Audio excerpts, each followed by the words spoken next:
இந்த பிளிங்கிட் கவரை வச்சு இந்த மாதிரி பேப்பர் ஃபேன் எப்படி செய்யுதுன்னு பார்த்தலாமா? பேனல் 1, பேனல் 2 அண்ட் இது எல்லாத்தையுமே கட் பண்ணி எடுத்துக்கலாம்.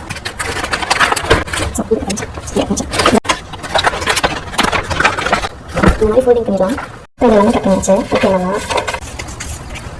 இந்த மாதிரி இந்த கோடு மார்க் பண்ண இடத்துலையே வச்சுக்கலாம். ஸோ இப்போ இந்த மாதிரி ஃபோல்ட் பண்ணுங்க. இதையும் அதே மாதிரி போட்டுருக்கோம். இங்கே ஒரு கோடு மாதிரி இருக்குல்ல, இதை வந்து இப்படி வச்சுக்கலாம்.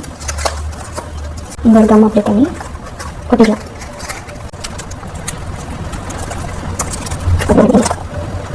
இப்போ இதுவும் ரெடி.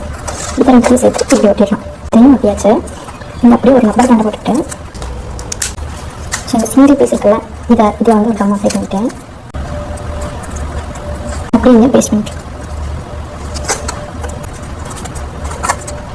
இப்போ இதை ரெண்டாக கட் பண்ணிக்கலாம்.